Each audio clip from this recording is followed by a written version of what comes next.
వివాహాలు, మూడేసి వివాహాలు, నాలుగేసి వివాహాలు ఈ మధ్యకాలంలో కామన్ అయిపోయింది. రెండేసి పెళ్ళిళ్ళు అట్లా. అసలు ఇవన్నీ ఎందువల్ల జరుగుతున్నాయి కారణం అంటే మనకి గ్రహాలు ఇబ్బందులు. ఇవన్నీ ఎందుకు వస్తున్నాయంటే కొన్ని గ్రహాల కాంబినేషన్స్ వల్ల, కొన్ని దోషాల వల్ల. ఇప్పుడు కొన్ని దోషాలు, అట్లనే మంగళ దోషాలు అని మనం తమిళనాడులో చెప్పుకుంటూ ఉంటాం. ఈ దోషాల వల్ల మనకి ఎక్కువ వివాహాలు, పునర్వివాహాలు, విధవా వివాహాలు, రాహు మనకి అర్ధాష్టమ, అష్టమ, సప్తమ స్థానాల్లో ఉండడము, ఏ శుభగ్రహ వీక్షణ లేకపోవడము, ఇలా కొన్ని క్లాజెస్ ఉంటాయి. ఈ క్లాజెస్ వల్ల ఏమవుతుందంటే ఇతరుల మాటలు నమ్మి అమ్మాయిలు మోసపోవడం, లేదా అబ్బాయిలైనా మోసపోవచ్చు. ఇది రాహు. రాహు ఎంతసేపు కూడా మోసగాడు అనమాట. కాబట్టి సప్తమ రాహువులో మనకి ఉన్నప్పుడు ఏమవుతుందంటే విధవా సంభోగం జరుగుతుంది అన్నారు. మరి ఇవన్నీ శాస్త్రాల్లో ఊరికనే చెప్పారా అండి అని అంటే మనకి కాదు. శాస్త్రాల్లో చెప్పినటువంటివి ఎప్పుడు కూడా ఆధారాలు ఉంటాయన్నమాట. ఒక ప్రాక్టికల్గా ఒక పర్సన్ ఉన్నాడు, అతను నెల్లూరుకు చెందినటువంటి వాడు. ఏమండి, సప్తమ రాహు ఉన్నాడురా, నీకు విధవా సంభోగం జరుగుతుంది అని అంటే అతను మామూలుగా అనుకున్నాడు. ఏమీ లేదండి గురువు గారు అన్నది 20 సంవత్సరాల క్రితం మాట. ఆయ్, శాస్త్రం అబద్ధం చెప్పదంటే 2 రోజులు పోయిన తర్వాత అప్పుడు కరెక్టే గురుగారు, మా ఇంటికి ఒక పని మనిషి వచ్చేది, నేను పైన ఒక ఆ, దీంట్లో ఉంటున్నాను, ఆ, పైన గెస్ట్ రూమ్ లాగా అక్కడ వచ్చేదన్నమాట. అవుట్ హౌస్లో ఉంటున్నాను అని ఏదో చెప్పుకొచ్చాడు. పెంట్ హౌస్లో ఉంటున్నాను అని చెప్పుకొచ్చాడు. సో మరి శాస్త్రం తప్పు చెప్పలేదు కదా. అలాగే పాపం ఏదో వివాహం చేస్తారు. వివాహానికి చేసిన తర్వాత అత్యంత ఆడంబరంగా, అత్యంత ఆ, ఖర్చుతో కూడుకుని పెళ్లి చేస్తారు. పెళ్లి చేసిన తర్వాత ఆ వివాహాలు నిలబడాలి కదా. వాడు మోసగాడైతే ఇగో, అందరూ ఈ మధ్యకాలంలో ఏంటంటే వివాహాలు ఎందుకు చెడిపోయినాయి అంటే ఇగో వాళ్ళే చెడిపోయినాయి అంటున్నారు. ఇగో వాళ్ళు ఎప్పుడు చెడిపోవండి, మోసపూరిత లక్షణాల వల్ల చేరిపోతాయి. హిపోక్రటిజం మెయిన్గా. హిపోక్రైట్స్ అయితేనే మనసులో ఒకటి పైకోటి ఉన్నటువంటి వాళ్ళ వల్ల చెడిపోతాయి. ఈ పాపం ఈ అమ్మాయి అబ్బాయి ప్రేమించుకునేటప్పుడు ఓపెన్గా ఉన్నారా లేదా చూడాలా. సైలెంట్గా నల్లులుగా ఉంటారు చాలామంది, వేసేస్తారు దెబ్బ. సైలెంట్ కిల్లర్స్ అనమాట. ఎప్పుడు బడబడ బడబడ మాట్లాడే వాళ్ళు ఉంటారు. వాళ్ళు పాపం వాళ్ళు దెబ్బ వేయరు, వాళ్ళు ప్రేమాలు సక్సెస్ అవుతాయి. కాబట్టి ఈ యొక్క మంగళ దోషాలు, ఈ యొక్క రాహు దోషాలు, మళ్ళీ కొత్తగా కాలసర్ప దోషాలు వచ్చినాయి. ఈ కాలసర్ప దోషాల గురించి కొన్ని వందల వీడియోస్ మనం వింటున్నాం. రాహుకేతువుల మధ్యన మొత్తము ఈ గ్రహాలన్నీ, శుభగ్రహాలన్నీ పడిపోవడంతో కాలసర్ప దోషం ఏర్పడుతుంది. దీనివల్ల అన్ని ఏరియాల్లో కూడా, అన్ని ఫీల్డ్స్లో కూడా మోసపోవడము, అలాగే వైవాహిక జీవితంలో భార్యాభర్తల మధ్య గొడవలు, విరోధాలు జరగడం, మధ్యలో మూడో వ్యక్తి దూరిపోవడము. అతను ఎవరో కాదు, మళ్ళీ హస్బెండ్ ఫ్రెండో లేదా వైఫ్ ఫ్రెండో అయి ఉంటారు అనమాట. మరి వాళ్ళే, ఎక్కడ దూరం వాళ్ళు ఎవరు రారండి. వీళ్ళకెళ్ళి వీళ్ళ స్టోరీలు అన్నీ చెప్పుకుంటారు, వాడే లైన్ వేస్తాడు మొత్తానికి. ఈ విధంగా ఇవన్నీ కూడా మనం చూస్తూ ఉన్నాం. వినడానికి కొంచెం బెటర్గా ఉన్న ఇవన్నీ బెటర్ ఎక్స్పీరియన్సెస్ అందరికీ కూడా. మరి పునర్వివాహాలు చాలామందికి పాపం మరణాలు సంభవిస్తున్నాయి. సంభవించినప్పుడు ఈ మరణాల వల్ల మరి విధవకి నువ్వు విధవైపోయావు కాబట్టి నువ్వు ఉండిపో, అలాగ మరి మ్యారేజ్ చేసుకోకూడదు అని ఇదివరకు ఉండేవి ఆంక్షలు. అవన్నీ కూడా ఇప్పుడు మారిపోయినాయి. చాలామంది మంచి అత్తగారులు, మాంగారులు కూడా ఉన్నారు. తమ కొడుకు చచ్చిపోతే తమ కోడల్ని కూతురుగా చూసుకొని మళ్ళీ వివాహం అనేటటువంటి దాన్ని మళ్ళీ వాళ్ళు చేస్తున్నారు. ఈ విధంగా మొదటిసారి భర్త చనిపోయాడండి, లేదా భార్య చనిపోయింది, రెండో పెళ్లి చేస్తారు. రెండో పెళ్లి చేసినప్పుడు మళ్ళీ మళ్ళీ చనిపోయాడు, లేకపోతే ఏదో డైవర్స్లు వచ్చి విడిపోయారు. మూడో పెళ్లి చేయాలి. మూడో పెళ్లి డైరెక్ట్ చేయరండి, అరటి చెట్టుని చేసి అరటి చెట్టుని కొట్టేసి ఆ తర్వాత ఆ వివాహాన్ని చేస్తారు. ఇలా పునర్వివాహాలు ఇవన్నీ కూడా మనం ఈ దోషాల వల్ల జరుగుతూ ఉంటాయి. ఏమండి మరి వీటికి ఏమిటండి అంటే సర్పదోష నివారణం కోసం ఆ, సర్ప ప్రతిష్టలు చేయిస్తూ ఉంటారు. మరి బ్యాంకులో పనిచేసేటటువంటి ఒక అమ్మాయి నా శిష్యురాలు ఉండేది. ఈ ఏమండి నాకు ఉన్నటువంటి దోషాలకి పంతులు గారిని అడిగాను, పూనకాలంలో ఆవిడని అడిగాను. అందరూ కూడా సర్పదోషాలు ఉన్నాయన్నారు. ఆ సర్పదోషాలు మేము చేయించుకున్నాం. సర్పదోషాలు చేయించుకుంటే మనకి ఏమైందండి? సర్పదోషాలకి మరి నాకేం పని అవ్వలేదు, 3.5 లక్షలు అప్పు అయిందండి అన్నారు. ఇలా ఈ సర్పదోషాలు, ఈ సుబ్రహ్మణ్యేశ్వర స్వామి వారి యొక్క ఆరాధనలు, అర్చనలు, వీటిలన్నిటి వల్ల మనకి ఈ యొక్క పునర్వివాహాలు అనేటటువంటిది, మారు వివాహాలు, ఎక్కువ వివాహాలు, ఇలాంటివన్నీ కూడా కొంతవరకు కంట్రోల్ అవుతాయి అన్నమాట. అంటే వీటిలన్నిటికి కారణం సుబ్రహ్మణ్యేశ్వర స్వాముల వారు. కాబట్టి మనము ఈ యొక్క వైవాహిక జీవితాల్లో వచ్చేటటువంటి సమస్యల్ని మనం ఈ గోచార రీత్యా వచ్చేటటువంటివన్నీ కూడా మనం చెప్పుకుంటున్నాం. ఇవి కామన్ ప్లాట్ఫారం మీద జరిగేటటువంటివి. మరి ఇవి అలా కాకుండా వ్యక్తిగత జాతకాలను అనుసరించి మనము మీ పర్సనల్ డేట్ ఆఫ్ బర్త్ని, ప్లేస్ ఆఫ్ బర్త్ని, టైమ్ ఆఫ్ బర్త్ని మనకి ఇచ్చినప్పుడు మనం ఆ వ్యక్తిగత జాతకాలను మనం పరిశీలించి మనము ఇవన్నీ కూడా నాన్ కమర్షియల్ బేసిస్తో మనము జాతకాలు చెప్పడం అనేటటువంటిది జరుగుతుంది.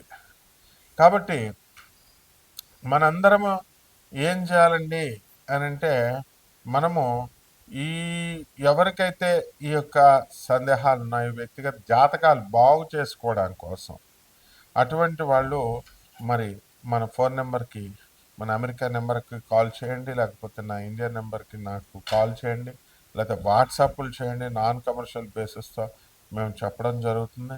అంతేగాని ఊరికనే ఫోన్లు చేసినా కూడా వేస్టే. వాట్సాప్లో పెడితే గొడవ ఉండదు, ఆ తర్వాత మేము ఫాలోఅప్ చేస్తాం. వరల్డ్ నెంబర్ 1 ఆస్ట్రాలజర్ అవడం వల్ల మనం మనల్ని ఇమిటేట్ చేస్తూ అందరూ కూడా మన ఫోన్ నెంబర్ని వాళ్ళ జ్యోతిషంకి సెంటర్లకి లింక్ చేసుకోవడాలు, మన పేరు కొడితే వేరే వాళ్ళ ఫోన్ నెంబర్లు వాళ్ళు పెట్టేసుకుంటున్నారు అనమాట. ఇలా వాళ్ళు వేరే జ్యోతిషం సెంటర్లు వచ్చేలాగా పెట్టుకోవడం, ఇలాంటివి ఏవో చేస్తున్నారు. కాబట్టి ఇది కార్పొరేట్ ఆఫీస్ మనది యుఎస్ఏ. నాసా టెక్నాలజీని ఉపయోగించి, మోడర్న్ సైన్స్ను ఉపయోగించి, నాసా రిపోర్ట్స్తో మనం పరిశీలించి, అలాగే జిపిఎస్ ట్రాకింగ్ సిస్టమ్ను ఉపయోగించి, అలాగే లైఫ్ లైన్ టైం ఫ్యాక్టర్ని ఉపయోగించి మనం మోడర్న్ సైన్స్ని, అత్యాధునికమైనటువంటి మోడర్న్ సైన్స్ని మనం అతి ప్రాచీనమైనటువంటి ఈ యొక్క ఋషులు ఇచ్చినటువంటి జ్యోతిష శాస్త్రానికి మిళితం చేస్తూ జ్యోతిష విశ్లేషణ అనేటటువంటిది చేయడం జరుగుతుంది. కాబట్టి వీటిల్లో మనం నెంబర్స్ ఎందుకు డిస్ప్లే చేస్తామండి? ఇవన్నీ కూడా నెంబర్స్, ఎవరైనా జీవితాలు పాడైపోతే వాళ్ళ జీవితాలు వాళ్ళు బాగు చేసుకోవడం కోసం మనకి కాల్ చేయమని, అపాయింట్మెంట్ తీసుకోమని, అది కూడా నాన్ కమర్షియల్ బేసిస్తో మనం చెప్తున్నాం. కాబట్టి అంతేకాని చాలామంది మనకే సలహాలు ఇవ్వాలని చెప్పి ఎవరు కూడా ఫోన్లో మనము అన్నెసరిగా టైం వేస్ట్లు నాకు చేయకూడదు. ఎవడైనా సరే రాత్రి 10:53 దాటిన తర్వాత చేసి నాకు లెక్చర్లు ఇస్తున్నాడు. తోలు తీసేస్తాను, యూజ్లెస్ ఫెలో. నువ్వేదో మిగతా పంతుల దగ్గర చెప్పినట్టుగా నాకు కనుక ఎవడైనా సరే కాల్ చేసి నాకు సలహాలు ఇవ్వాలని చెప్పినా, నాకు ఎవడైనా ఏంటి మీరు నాకు చెప్పేది ఏంట్రా? నేను ఒక ప్రొఫెసర్ని, అధర్వణ మీద పండితుడిని, చిన్నప్పటి నుంచి గురువుల దగ్గర పెరిగినటువంటి వాడిని, ఒక శాస్త్రాధ్యయనం చేసినటువంటి వాడిని. శాస్త్రాలు మా గురువులు వీడియో రిలీజ్ చేస్తే మా గురువులు ఏమనుకుంటారని భయపడుతున్నాను కాబట్టి లేకపోతే తాట తీస్తా. How dare you bloody fools, phone చేసి మాకు చెప్తారు మీరు కథలు. మళ్ళీ పంతులందరినీ బెదిరిస్తారు తాగుతూ, రాత్రి 10:53 కాల్ చేస్తూ. I will put you under bars, direct చెప్తున్నాను నేను. ఎవరైనా సరే పిచ్చి వేషాలు వేస్తే, పిచ్చి కామెంట్స్ చేసినా I will take the very severe action. మీరు ఎవరో పాపం జీవితాలు చితికిపోయిన వాళ్ళు ఉంటారు, వాళ్ళ కోసం నాన్ కమర్షియల్ బేసిస్తో మనం చేస్తున్నాం. మీ తల్లిదండ్రులకి మీరు తిండి పెట్టరు, సమాజానికి పనికిరారు, పేదవాళ్ళకి సేవ చేయరు, అనాథ పిల్లలకి డబ్బులు ఇవ్వరు, తర్వాత సన్యాసులకి రూపాయి ఇవ్వరు. ఎందుకురా మీ బతుకులు? సొల్లు కబుర్లు చెప్తూ తాగుతూ నాకు కాల్ చేస్తారా మీరు? How dare you bloody fellows. కాబట్టి మిగతా 12 రాశుల వారికి కూడా వీటి ఎఫెక్ట్ ఎలా ఉంటుంది, ఈ కుజ దోషాలు, ఈ సర్పదోషాలు, ఈ పునర్వివాహాలు, ఈ యొక్క మూడేసి నాలుగేసి వివాహాలు, అసలు పెళ్ళిళ్ళు కాకపోవడాలు, కొంతమందికి అసలు పెళ్లి కాని ప్రసాదుల్లాగే మిగిలిపోతారు. ఇవన్నీ ఎందుకు, ఇవన్నీ కూడా చూద్దాం. నా బేబీ పోయింది, నా బేబీ పోయింది, నా బేబీ పోయిందని చాలా మంది బాధపడుతూ ఉంటారు. అబార్షన్స్, ఆడపిల్ల ఆ పెళ్ళిళ్ళు చేసుకున్న వాళ్ళు అత్తగారులు చేయించేస్తున్నారు. మగపిల్లడు పుట్టలేదని అత్తగారులు ఆడపిల్లలు పుట్టారని చేయించేస్తే తప్పు కదమ్మా. అసలు డాక్టర్లు ఓ పక్క గవర్నమెంట్ భయపెడుతున్నారే మిమ్మల్ని లోన్ వేసేస్తామని, లింగ లింగ నిర్ధారణ టెస్ట్ చేయకూడదని. కాబట్టి ఇవన్నీ ఇలాంటివి ఏం చేస్తే మహాపాపాలు వస్తాయి. ఎలాగ ఈ 12 రాశుల వారికి విడివిడిగా ఏ రాశి వారికి ఎలా ఉందో మనం చెప్పుకుందాం. కర్కాటక రాశి. ఓం వసుదేవసుతం దేవం కంసచాణూరమర్దనం దేవకీ పరమానందం కృష్ణం వందే జగద్గురుం. ఈ యొక్క కర్కాటక రాశి వారికి అందరికీ కూడా మరి మనం పైన ఉదహరించినటువంటి కాలసర్ప దోషాలు, మంగళ దోషాలు, కుజ దోషాలు, ఇక జాతకాల్లో ఎందుకు మీకు పెళ్ళిళ్ళు కావడం లేదు, పునర్వివాహ దోషాలు, ఇవన్నీ కూడా నవంబర్ నెలలో మన కర్కాటక రాశి వారికి ఎంతమందికి అప్లై అవుతాయి అనేటటువంటి విషయంలో నవంబర్ రాశి ఫలితాలను కూడా మనం చూసుకుందాం. ఈ యొక్క నవంబర్ నెలలో ఈ రాశి వారి కర్కాటక రాశి వారికి అందరికీ కూడా అష్టమ గురుగ్రహ ప్రభావం అనేటటువంటిది ఉంది. అష్టమ రాహుగ్రహ ప్రభావం. దీనివల్ల ఏమవుతుందంటే ఈ అష్టమ రాహు మనస్సుని విచలితం చేస్తాడు, కాన్సన్ట్రేషన్ ఉండనివ్వడు, దేనిపైన కూడా మనకి స్థిరత్వాన్ని ఉండనివ్వడు అనమాట. కాబట్టి ఈ రాశి వారికి అందరికీ కూడా మనకి శని భాగ్యస్థితి కారకుడు అవడం వల్ల మనకి అందరికీ కూడా మంచి అదృష్టాన్ని కలగజేస్తాడు. పిల్లల వల్ల సుఖాన్ని కలిగిస్తాడు. మీ పితృ సంబంధమైనటువంటి బంధువులందరి దగ్గర కూడా మీకు దూరపు బంధువుల మరణాల వార్తలను వినడం ద్వారా మీరు అక్కడికి వెళ్ళడం వల్ల ఆస్తులన్నీ కూడా మీ పేరు మీద రాయడానికి అవకాశాలు ఉంటాయి. కాబట్టి కాస్త బ్రహ్మాండంగా మీ అందరికీ కూడా అదృష్టాన్ని కలిగించేటటువంటి ప్రయత్నాలు జరుగుతూ ఉంటాయి. ఇకపోతే ఈ కర్కాటక రాశి వారికి చర్మ వ్యాధులు వస్తాయి.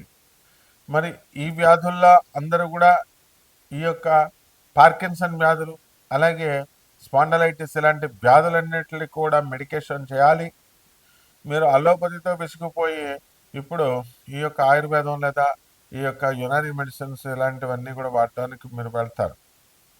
అయితే ఈ చర్మ వ్యాధులనేటటువంటివి ఏ స్థాయిలో వస్తాయంటే కొండ పెంకు తీసుకొని కొబ్బరి పెంకు తీసుకొని గోక్కోవాలన్నమాట. అంత దారుణంగా మీకు చర్మవ్యాధులు దురదలు అనేటటువంటివి వచ్చేస్తాయి.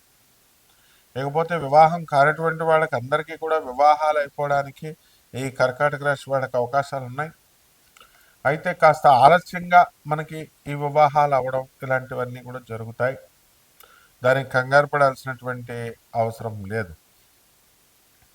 అలాగే ఈ రాశి వారికి అందరికీ కూడా మనము అనుకున్న పనులు అనుకున్నట్లు జరుగుతాయి. కాకపోతే కాస్త లేటుగా శ్రమతో కూడుకొని మీకు పనులు జరగడం అనేటటువంటివి జరుగుతాయన్నమాట.